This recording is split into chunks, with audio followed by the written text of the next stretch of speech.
In this video, we're taking a look at a video all about lighting for video.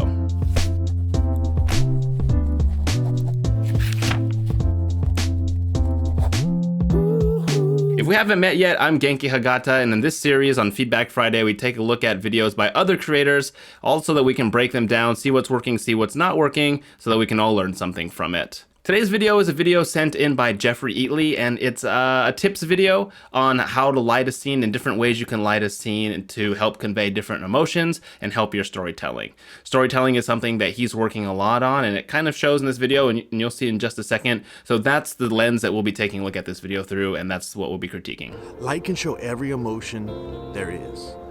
Light can lead you into feelings of exuberation, or light can lead you into feeling completely alone. It can describe situations without saying a word.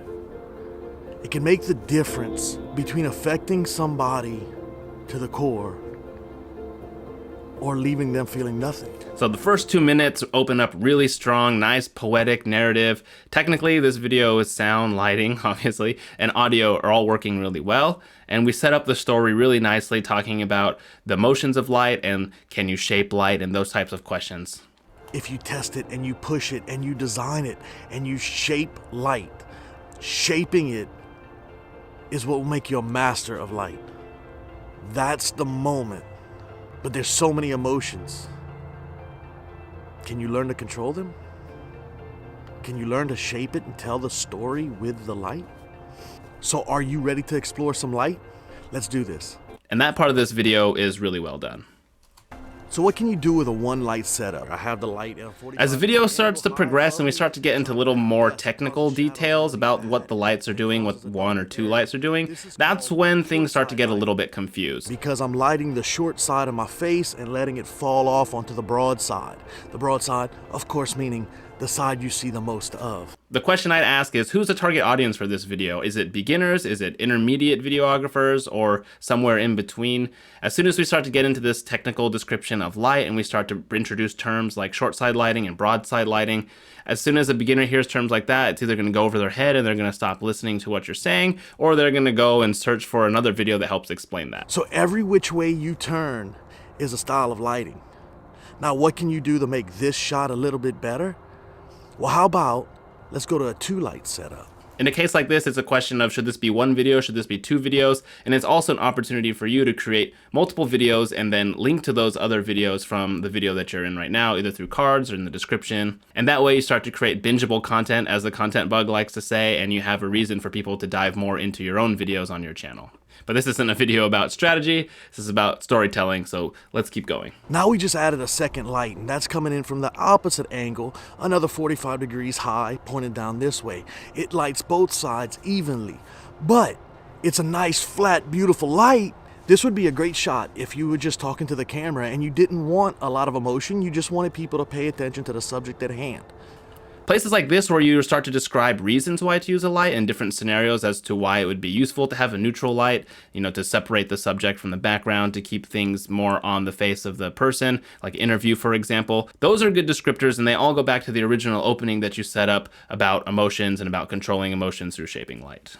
So now with just a little bit of light on my face, with the light still in it, in photography you could do a composite where you took this shot and you had somebody all pumped up, like screaming in fear or amazing moment in life, and then you could Photoshop the lights out and still have all this beautiful light. Another great example of describing when to use a certain type of light is when you talk about the split lighting and the athletes. That's a great example of how you're using the visuals that you're showing us to help describe the emotion that someone could get through setting up the lights like this. A lot of athletes and a lot of sports photographers and a lot of people pushing the edge of photography will use split lighting. And going back to the beginning, to the story that you set up, these are all supporting pieces of the plot that help support the main thesis or the narrative of the story. There's a shadow going this way, but on that side, if you put your hand here, there's a shadow coming this way.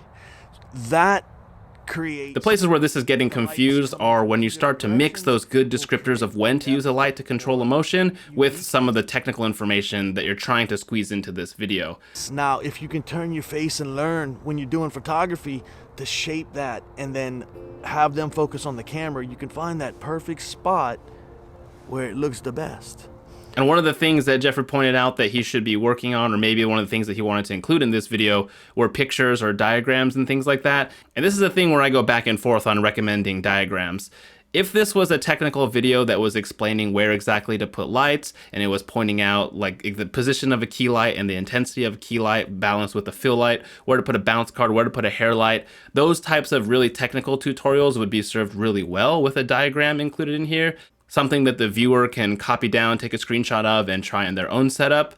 Those would work really well for those videos. This video that had that story set up at the beginning that's all about mood and emotion and controlling that through shaping light doesn't feel like it would be served as well through a technical description of the way the lights are set up.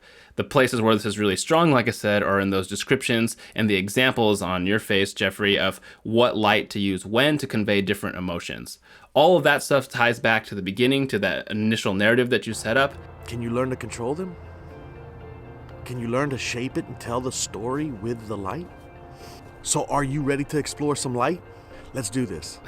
This video could be really strong if you went all in on that narrative story and the initial questions that you set up. I keep referring to the questions in the stories, but what I mean is at the beginning of any story, at the beginning of any video, you set up questions or a problem, and through the middle and the end of the video or the story, you give the audience the answers to those questions. So at any point when you're including dialogue or shots or scenes or explanations, you have to ask yourself, does it answer those questions that I set up in the beginning? If this video was a technical video about where to place lights for 1, 2, and 3 light setups, maybe some of the content here would answer those questions. But in this case, we have questions that are more about mood and emotion and when to use what type of lighting versus that technical stuff. So each section that you include in the edit should really point back to those types of things. So maybe this moment feels like I'm in Hollywood and I'm in some kind of awesome scene. I don't know. You have to decide what you want to do with it. The setup of the story is good, but just like any good story, narrative, or film, it needs to have a good middle and end that serve that beginning. The delivery and execution of this video are great, Jeffrey. That has nothing to do with any of that. This is more about honing your skill on storytelling and working on tightening up the story so everything kind of fits together and we don't have those little bits of confusion that may distract the audience.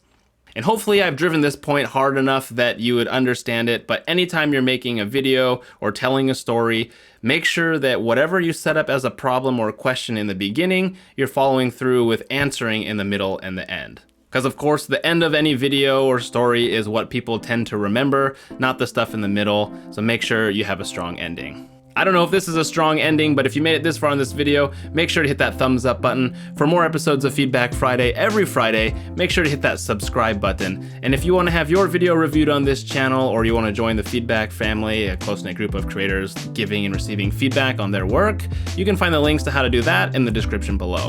Until next time, bye for now.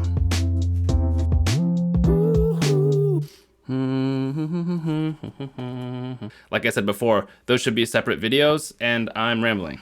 Okay. And as I mentioned in the beginning, as I mentioned earlier, like I mentioned already in the beginning, and like I probably keep saying, yeah, okay, I don't know.